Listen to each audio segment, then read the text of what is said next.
बच्चों कैसे हैं आप लोग। होपफुली आप सभी लोग बहुत अच्छे से होंगे। मैं भी बिल्कुल ठीक हूँ बच्चों।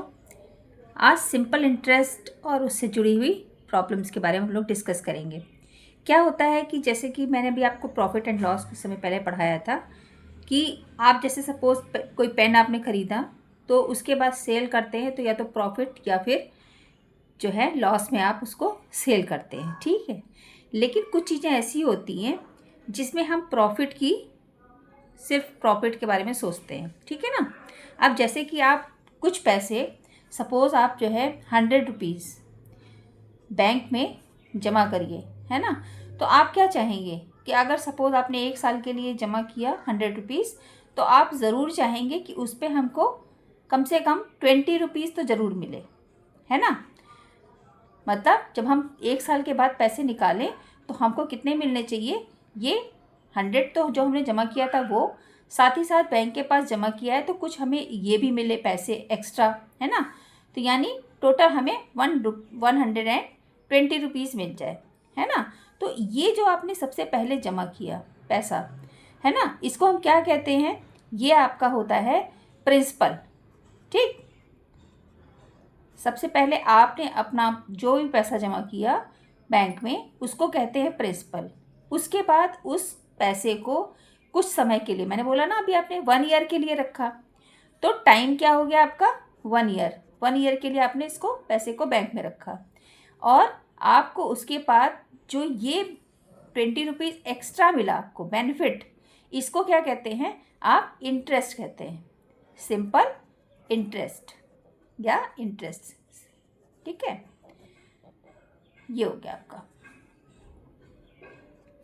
और ये जो लास्ट में आपको मिला 120, ये क्या कहलाता है आपका अमाउंट, ठीक। इतनी चीज़ें समझ में आ रही हैं कि आपका जो शुरुआत में आपने पैसे को जमा किया या आपने जो है वहाँ पर दिया बैंक को, वो आपका कहलाता है प्रिंसिपल। उसके बाद उसके ऊपर आपको जो मिला आपको इंटरेस्ट, ये है आपका इंटरेस्ट। एक्स्ट्रा पैसे जो आपको मिले इसके अलावा वो आपका इंटरेस्ट होता है, कितने समय के लिए आपने रखा। उसके बाद लास्ट में जो आपको मनी मिला वो आपका टोटल अमाउंट होता है, ठीक। ये सिर्फ सिंपल से टर्म्स है, ठीक है ना। तो सिंपल भाषा हम क्या कह सकते हैं कि प्रिंसिपल क्या चीज़ है, प्रिंसिपल ये क्या चीज़ है, the money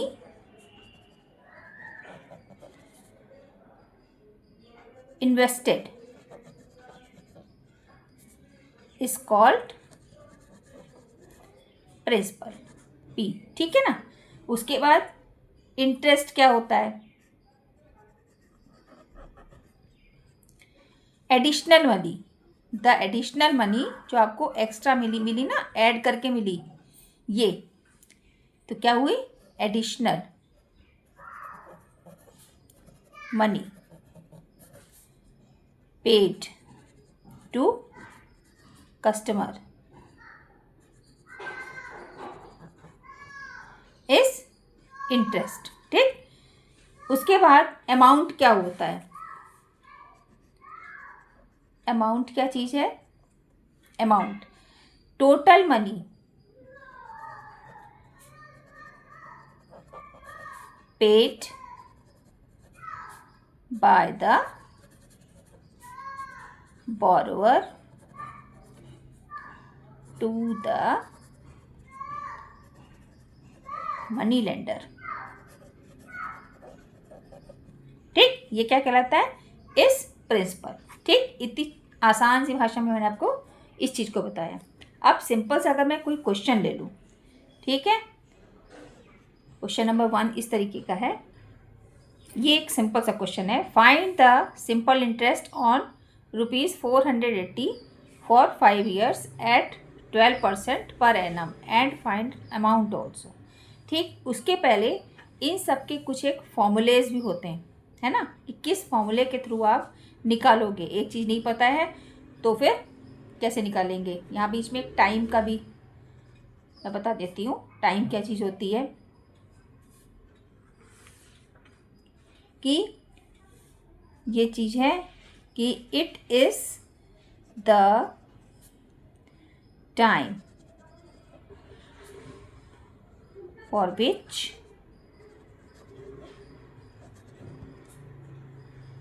it is the time for which the money is borrowed.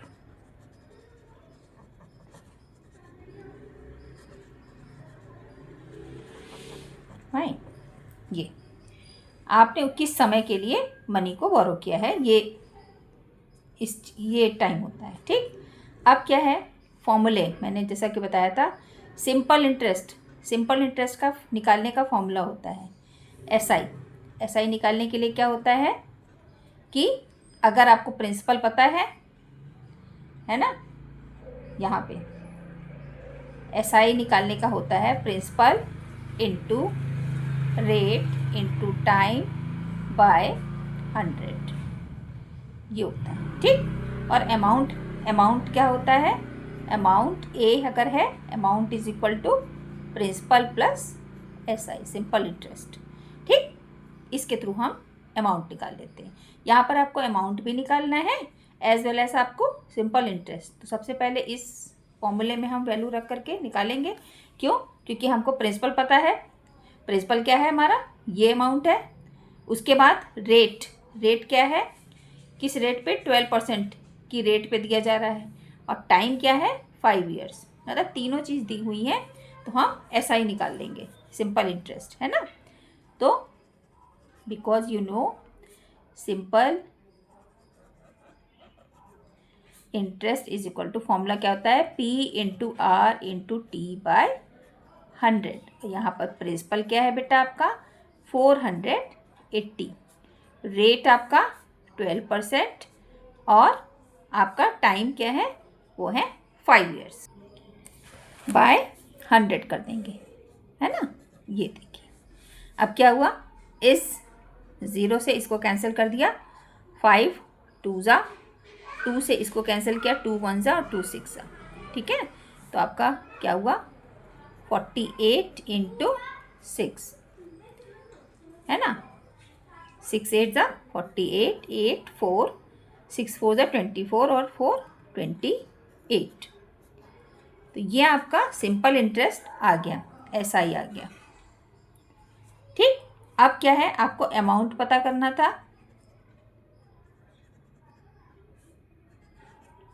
Amount is equal to होता है प्रिंसिपल प्लस सिंपल इंटरेस्ट। ठीक है, तो प्रिंसिपल आपका कितना था 480, तो आप लिख देंगे ₹480 प्लस कितना आया है सिंपल इंटरेस्ट ₹288। सो 8 + 0 is 8, 8 + 8 16, 1 4 + 2 6 और 1 7, तो ₹768 ये आपका अमाउंट हो गया। तो आंसर आप क्या लिख दोगे, आंसर आप लिखोगे कि simple interest is equal to आपका कितना आया ₹288 and amount is equal to आपका आ गया ₹768। फाइन। दूसरा क्वेश्चन देखिए, find the simple interest on ₹534 for 9 months at 15 whole 1/3% per annum. ठीक है, आपको सिर्फ निकालना तो सिंपल इंटरेस्ट है, लेकिन अभी तक तो आपने पिछला क्वेश्चन देखा था, उसमें 5 ईयर्स दिया हुआ था।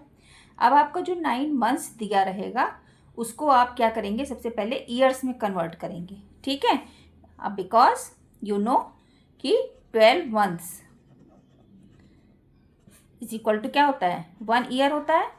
सो 9 months इज इक्वल टू क्या हो जाएगा 1/12 इंटू 9 ईयर। ठीक है ना, तो 3 3 ज़ा 9 और 3 4 ज़ा 12, तो कितना आ जाएगा आपका 3/4 ईयर। फाइन, ये आ गया आपका। और यहाँ पर रेट आपको क्या दिया हुआ है, वो भी आपको मिक्स्ड फ्रैक्शन में दिया हुआ है, दैट इज 15 होल 1/3%। ठीक, तो 15 3 ज़ा 45 और 1 46, 46/3% पर एनम, ये दिया हुआ है आपको, है ना। ईयर पर एनम का मतलब होता है हर साल, ठीक। अब क्या हुआ, यहाँ पर आपको सिंपल इंटरेस्ट, तो एसआई का फॉर्मूला क्या होता है बेटा, सिंपल इंटरेस्ट का P into R into T by 100, ये होता है आपका फॉर्मूला। तो आप इस फॉर्मूले में एसआई में निकाल लेंगे। प्रिंसिपल आपका क्या है, यहाँ पर दिया हुआ है ₹534, ठीक। अब रेट क्या है आपका 46/3, और टाइम आपका अभी क्या आया था 3/4 ईयर्स, ठीक। और अपॉन में क्या है 100, ये ठीक है ना, इसको यहाँ रख दिया मैंने। अब इसको 3 से ये कैंसिल हो गया, ठीक। अब 4 से करेंगे इसको, तो अगर इसको कर देते हैं 4 2 ज़ा और 2 और 3, ठीक है ना। अब इसको फिर कैंसिल कर सकते हैं, तो 2 2 ज़ा 4, ये 1 2 6 ज़ा 12 1 7, कितना आ गया 267 इंटू 23/100, ठीक है ना, ये देख रहे हैं आप। फाइन, अब ये चीज़ है, इससे ये कैंसिल हो गया, ठीक है। फिर ये मैंने किया, एक बार चेक कर ले रही हूँ कि बाई चांस इतना कैलकुलेशन करें और पता चला कुछ आया नहीं। 2 से इसको कैंसिल किया तो 2 ज़ा, नहीं पहले 4 से किया था, 4 2 ज़ा 2 और 3, ठीक है। फिर 2 से इसको कैंसिल किया, 2 2 ज़ा 4 1 2 6 ज़ा 12, फिर 1, ये ठीक है, ये आया। अब इसका मल्टीप्लिकेशन कर लेते हैं, ठीक है ना। तो रफ में कर लें, वरना यहीं पे ख़राब हो जाएगा। चलिए रफ में करके दिखाते हैं। 2 6 7 इंटू 23, तो 7 3 ज़ा 3 7 ज़ा 21 1 2 3 6 ज़ा 18 19 20 2 3 2 ज़ा 6 7 8, फिर 7 ये कट जाएगा, 7 2 ज़ा 14 1 6 2 ज़ा 12 और 1 13 1 2 ज़ा 4 और एक 1 5, तो क्या हो गया 1 4 1 और ये 6 ना, ये आ गया। कितना है आपका 6141/100 rupees is equal to decimal लग जाएगा ₹61.41, 61 रुपीज़ 41 ये आपका सिंपल इंटरेस्ट हो गया, ठीक है ना। देखा आपने कितना, बस थोड़ा सा कैलकुलेशन था, बाकी क्वेश्चन बहुत आसान था, है ना। कि कुछ ऐसा ट्रिकी टाइप की कुछ नहीं था, बस आपको फॉर्मूले में सबको वैल्यूज़ रखनी है और थोड़ा सा चेंज करना था, है ना। ये हमेशा ध्यान रखना है कि टाइम को ईयर्स में कन्वर्ट कर लेंगे यहाँ पर, और रेट इस तरह से मिक्स में दिया है तो उसको भी सही कर लेंगे। फाइन बच्चों, अगर मेरा वीडियो आपको अच्छा लग रहा है तो please do like share and subscribe my channel if you're not subscribed, and press bell icon for more updates so you will get very soon। and उसके साथ साथ आपको कमेंट सेक्शन में जा कर के प्लीज़ अपने कमेंट्स भी मुझे ज़रूर बताइए, ठीक है। फिर नेक्स्ट वीडियो में हम और थोड़ा बड़े और कठिन क्वेश्चंस लेकर के आएंगे सिंपल इंटरेस्ट के, है ना। तब तक कि इस जो सिंपल क्वेश्चंस हैं इनकी प्रैक्टिस कीजिए, और जो भी आपको इंट्रोडक्शन मैंने दिया है चैप्टर का उसको खूब अच्छे से रिवाइज़ कीजिए, ताकि आगे मैं जो थोड़ा कठिन क्वेश्चंस बताऊंगी वो आपको बहुत अच्छे से समझ में आ जाएगा। फिर मिलते हैं नेक्स्ट वीडियो में, तब तक के लिए बाय बाय, टेक केयर।